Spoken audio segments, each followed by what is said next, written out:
ये कहानी उस दौर की है जब रोहित शर्मा का बतौर हिटमैन क्रिकेट की दुनिया में उदय हो रहा था। रोहित के अस्तित्व का आरंभ हो चुका था। दुनिया के दिग्गज हिटमैन के सामर्थ्य पर अपनी भविष्यवाणी कर चुके थे, परंतु इस शानदार परफॉर्मेंस के बाद भी क्रिकेट की दुनिया में हिटमैन को नजरअंदाज किया जा रहा था और इसी नजरअंदाज के दौर से प्रारंभ होती उसकी एक नई कहानी। साल 2008 के आईपीएल ऑक्शन में डेक्कन चार्जर्स ने हिटमैन को 4.6 करोड़ रुपए में खरीदा था। एक यंग प्लेयर को इतनी रकम मिलना क्रिकेट की दुनिया में भूचाल ला चुकी थी। क्रिकेट के दिग्गजों की नजर अब हिटमैन पर थी। साल 2008, 9, 10 के आईपीएल हिटमैन की उस शानदार परफॉर्मेंस रोहित की उस कीमत को सही साबित किया था। उन 3 सालों में हिटमैन की परफॉर्मेंस कुछ इस कदर थी। हिटमैन ने हर साल तकरीबन 400 के करीब रन बनाए, वो भी करीब 150 के स्ट्राइक रेट के साथ, और 2009 में 11 विकेट लिए, जिसमें मुंबई इंडियंस के खिलाफ ली गई वो हैट्रिक इतिहास के लिए गवाह थी।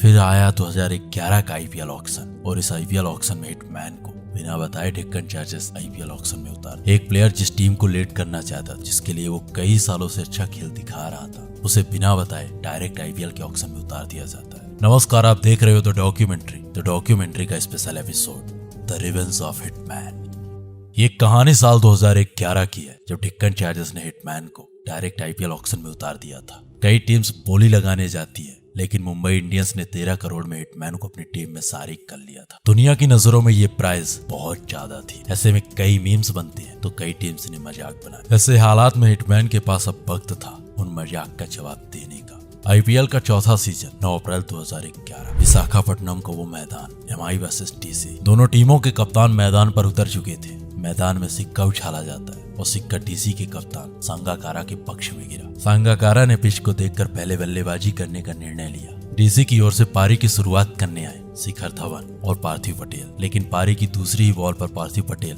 मुनाफ पटेल का शिकार बन गए। डेक्कन चार्जर की शुरुआत बेहद खराब रही। पावर प्ले के 3 ओवर्स में मैच 9 रन बनाकर अपना 1 विकेट खो चुकी थी। यह सिलसिला अगले ओवर में भी जारी रहने वाला था, क्योंकि चौथे ओवर में मुनाफ पटेल ने एक बार फिर से डेक्कन चार्जर को एक और झटका दिया, भरत ट्रिपले को आउट करके।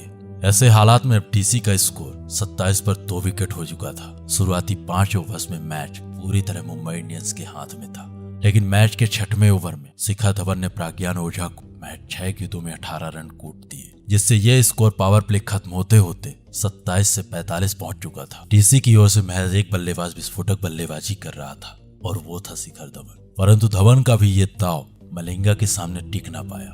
7वें ओवर में मलिंगा ने शिखर को अपना शिकार बना लिया। डीसी का स्कोर अब 7 ओवर में 46 रन पर 3 विकेट हो चुका था। एक बार फिर से ये मैच पूरी तरह मुंबई के पकड़ में आ चुका था, लेकिन कुमार संगाकारा और डेनियल क्रिश्चियन ने मिलकर डीसी की पारी को संभाला। दोनों ने पहले टीम को संभालते हुए 10 ओवर में 61 रन बना डाले और आगे एक भी विकेट का पतन नहीं होने दिया। डीसी की उम्मीदों में एक बड़ा झटका तब लगता है जब उनके कप्तान संगाकारा को मुनाफ पटेल ने एक बार फिर से अपना शिकार बना लिया। डीसी का स्कोर धीरे धीरे आगे बढ़ रहा था। 13 ओवर का गेम खत्म हो चुका था और डीसी का स्कोर 83 पर 4 विकेट था। डेनियल क्रिश्चियन और कैमरन व्हाइट ने एक छोटी सी साझेदारी करके डीसी के स्कोर को 119 तक पहुंचा दिया। पारी के 18वें ओवर का खेल खत्म हो चुका था। अब उम्मीद थी कि डीसी की ओर से एक विस्फोटक फिनिश होगी, लेकिन मुनाफ पटेल उस दिन डीसी के लिए काल बन चुके थे। उन्होंने पहले डेनियल क्रिश्चियन को अपना शिकार बनाकर डीसी की उम्मीदों को झटका दिया। आखिरी ओवर में मलिंगा ने भी अपना जौहर दिखाया और लास्ट 6 गेंदों में 2 विकेट लेकर डीसी को 138 के स्कोर पर रोक दिया। यह रहा डीसी का स्कोर कार्ड। डेक्कन चार्जर्स की ओर से सर्वाधिक शिखर धवन ने 4 छक्कों और 2 चौकों की मदद से 41 रन बनाए। ये रहा एमआई के गेंदबाजों का स्कोर कार्ड। मुंबई की ओर से मुनाफ पटेल ने 4 ओवर में 20 रन देकर 4 विकेट लिए। मुंबई इस मैच को हर हालात में जीतना चाहती थी। मुंबई के लिए ये मैच जीतना बेहद जरूरी था। अब मुंबई के सामने 120 गेंदों में 139 रनों की चुनौती थी। टी20 क्रिकेट में ये स्कोर बहुत बड़ा तो नहीं था, लेकिन अमित मिश्रा और टेलिस्टन जैसे गेंदबाजों के सामने ये स्कोर मुंबई के लिए आसान नहीं होने वाला था। मुंबई की ओर से पारी की शुरुआत करने आए सुमन और रिचर्ड लेवी, लेकिन सुमन टेलिस्टन की स्विंग के सामने ज्यादा देर टिक ना सके। शुरुआती 2 ओवर में मुंबई का स्कोर 1 विकेट पर 8 रन था और ऐसे हालात में क्रिस पर वो इंसान आता है जो कुछ महीना पहले डीसी की जर्सी में दिखाई देता था।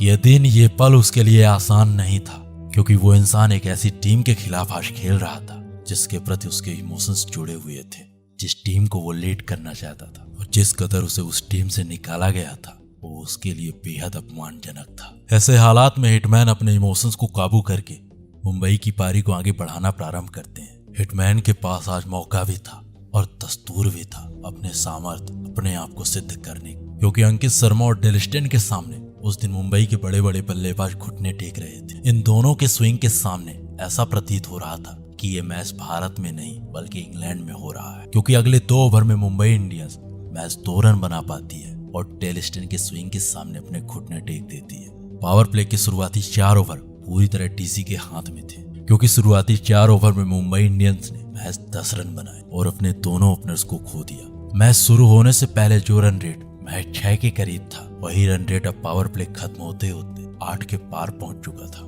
अब पावर प्ले खत्म हो चुका था, मुंबई 2 विकेट पर 29 रन बना चुकी थी। डीसी के शानदार गेंदबाजी के सामने यह स्कोर अब 170 का स्कोर बन चुका था। डीसी के गेंदबाजों के सामने मुंबई के बल्लेबाज 10वें ओवर तक संघर्ष जारी रखते हैं। मुंबई इंडियंस का स्कोर 10 ओवर में 49 रन पर 2 विकेट था। अंबाती रायडू और रोहित शर्मा की जोड़ी मुंबई को संभालने का प्रयास कर रही थी, परंतु रिक्वायर्ड रन रेट अब आसमान की ओर आगे बढ़ रहा था। ऐसे हालात में अंबाती रायडू अमित मिश्रा के फिरकी में फंस चुके थे। मुंबई 12 ओवर्स में अपने 3 विकेट खो चुकी थी और मैच जीतने के लिए रिक्वायर्ड रन रेट 10 के पार पहुंच चुका था। दुनिया की नजरों में वो मैच पूरी तरह डीसी के हाथ में था। रोहित शर्मा भी 30 गेंदों में मैच 32 रन बनाकर खेल रहे थे। अंबाती के जाने के बाद कायरन पोलार्ड रोहित का साथ देने आए थे। दोनों बल्लेबाजों ने पहले मिलकर के डीसी के गेंदबाजों पर प्रहार करना प्रारंभ कर दिया। दोनों ने मिलकर कई बड़े शॉट्स लगाए, लेकिन इन शॉट्स के दम पर मुंबई को जीतना आसान नहीं था। मुंबई का स्कोर अब 96 पर था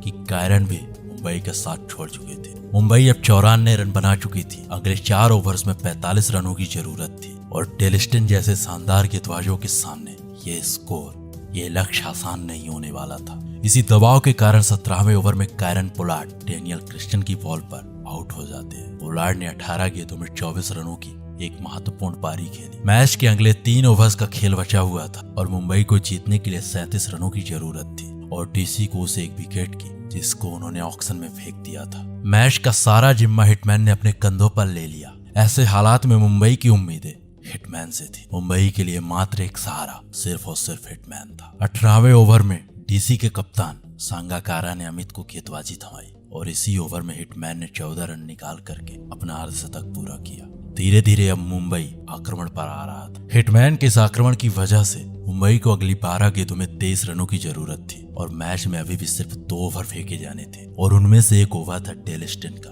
उसी डेल स्टेन का जिसकी आंधी ने मुंबई को अभी तक बांध रखा था। डेल स्टेन नाम की उस एक आंधी ने 19वें ओवर में मुंबई के लिए मैच खत्म कर दिया था, क्योंकि महज कुछ रन देकर डेल स्टेन ने मुंबई के शानदार बल्लेबाज दिनेश कार्तिक को अपना शिकार बना लिया था। अब मैच की सिर्फ 6 गेंदें बची हुई थी और इस मैच को जीतने के लिए मुंबई को 18 रन बनाने थे। लेकिन मुंबई के लिए दुर्भाग्य की बात यह थी कि हिटमैन नॉन स्ट्राइक में खड़े थे।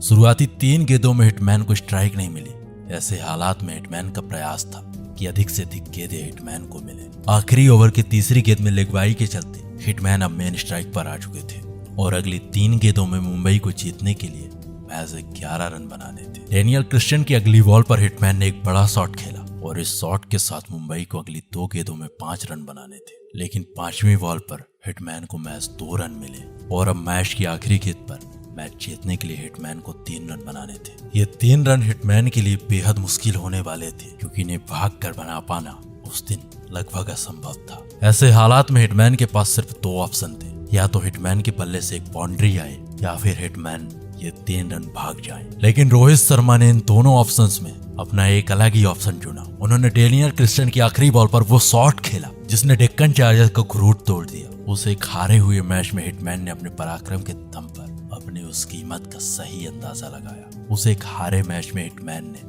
अपने पराक्रम का जौहर दिखाया। ये मैच सिर्फ और सिर्फ हिटमैन के पराक्रम की वजह से मुंबई जीत चुकी थी। उस दिन हिटमैन ने 50 गेंदों में 73 रनों की शानदार पारी खेली थी। उनके इस शानदार पारी की बदौलत उन्हें मैन ऑफ द मैच घोषित किया गया। ये रहा मुंबई का स्कोर कार्ड और ये रहा डीसी के गेंदबाजों का स्कोर कार्ड। इस मैच के खत्म होने के बाद डीसी को सिर्फ एक ही चीज का एहसास हो रहा था कि in search of gold they lost a diamond. I hope ये वीडियो आपको पसंद आई होगी। तो इसी तरह की शानदार मैच स्टोरी हमारी आवाज हमारे अंदाज में सुनने के लिए सब्सक्राइब करके रखिए हमारे चैनल द डॉक्यूमेंट्री को।